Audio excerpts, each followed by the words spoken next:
absolutely fantastic audience, you really have been, so give yourselves a round of applause, Marcel. Yeah. Entertaining drunk idiots for 20 years, this is fantastic. Okay, Richard, you may as well be you again, why not? On a count of 3, 1, 2, 3. Yay! Please give a grateful welcome to Mr. Calum Rodger!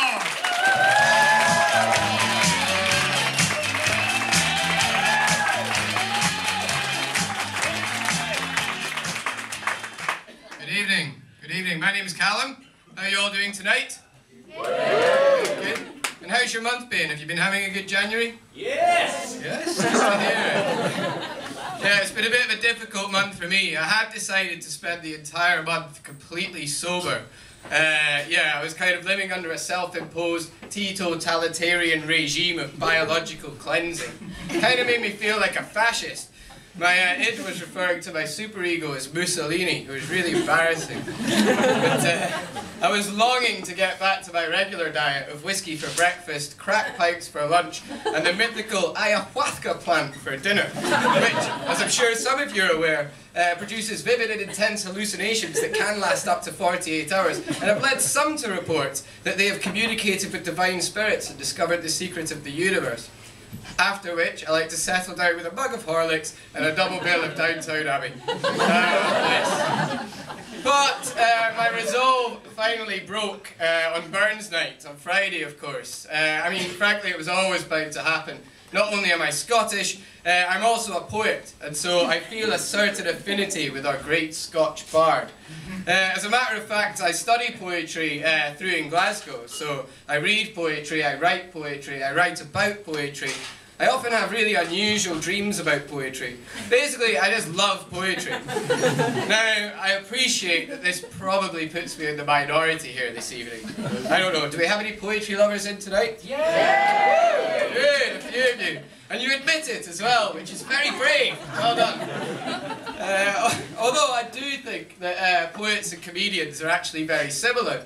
I mean, poetry and comedy, they're both made of language, they're both very rhythmical, and they both attract misanthropic drunkards with a chip on their shoulder and a desperate desire to be loved. So, good evening. But poetry and comedy, they're also very different. Poets and comedians are a different species, you might say. Comedians like to make us laugh. Poets would rather make us cry. The existential trauma of the human soul, that is poetry. But what I'd like to do for you this evening is combine these ancient and sacred art forms and pose the question, how would a poet tell a joke? To that end, I prepared a little poem that I'd like to read for you this evening, entitled simply, Why Did the Chicken Cross the Road? Oh Muse, I prithee, why did the chicken cross the road? Who is this bird that cannot fly and has no fixed abode? And what the fuck's she doing stood outside the haberdashery? For we both know that this bird's home is barn or yard or battery. And given that she's more spare breasts than you could shake a dairy at, I guess she ain't no free-range posh bird, but a clucking proletariat. So forgive the strange narration, but it's a pretty odd location, standing outside Central Station checking out the CU Jimmy hats. What gives, Muse? What gives? The bird lives, what's in her mind? Inside that pea-sized brain, what brutal torments would we find? The consciousness of others is a struggle we all face. How fares that little clucker, boxed in by the human race? And Glaswegians at that. She hasn't a chance. See her dream of Chanticleer and avian romance when a jakey in a tracksuit jumps out of the blue. Spare some change, hen. Fine then, cluck you too. The chicken howls inside. God, why have you forsaken me? I say God, replace that with the equivalent avian deity. I am a humble chicken and 1,000,000 miles from home. This must be a clucking joke. Is someone pulling on my wishbone? But no, it's real, too real. And now my giblets yearn for cages, despite the harsh conditions and the really shitty wages. It surely must be preferable to all these endless worries, where signs of death surround me. KFC, chicken cottage, curries. Oh, wherefore art thou chicken, and wherefore art thou road? And yet should my pace quicken, I could lose this heavy load. Oh, unbearable burden of chickenhood! Such is every rooster's fate.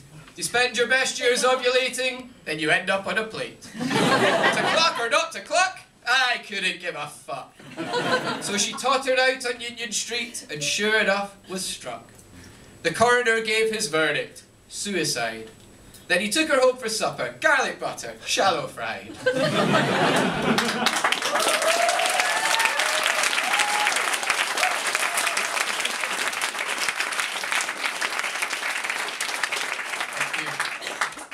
Like I say, I study poetry. I specialise in experimental poetry, avant-garde poetry, weird poetry.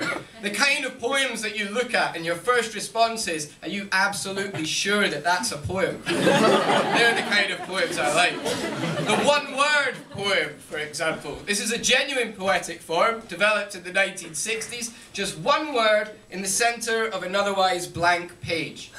What you've got to remember is it was the 60s, they were hippies, they just discovered weed, Zen Buddhism, emptiness was their thing, they were loving it. But what I'd like to do for you this evening, well, I've taken the one-word poem, I've given it a comedic twist, and I've invented the one-word joke. I'd like to share a few of them with you this evening. Before I do so, however, I should let you know that the one-word poets didn't intend their poems as entertainment. They were more like objects for meditation, contemplation. So if you don't laugh, don't worry. You may just be experiencing a profound inner humour enrichment. So, joke. Knock.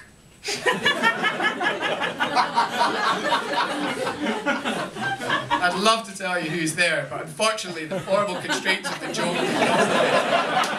Moving on. Irishman. Always popular. Light bulb.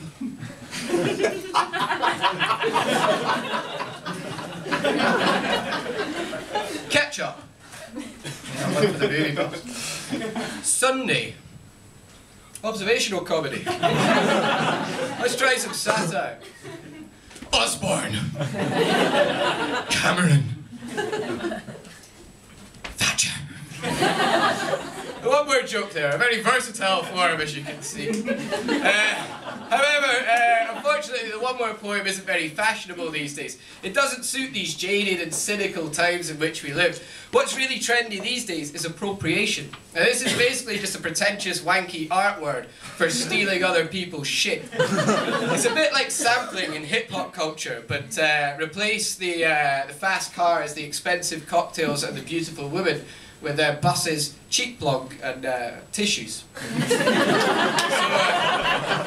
in that spirit, I have composed my own appropriated poem that I would like to leave you with this evening.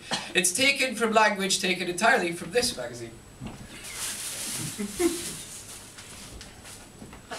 Getting that at the back?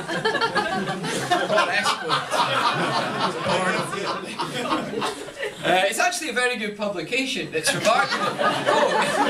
It's remarkable about how the deft and often purple wordplay really brings out the haunting and evocative qualities of the images themselves. Lexi Lou, whipperslapper. See what they did there? Who needs literature? Anyway, this poem is from a series I did called Smut Ups. Now these are great fun to do because they allow me to combine two of my great passions, namely poetry and wanking.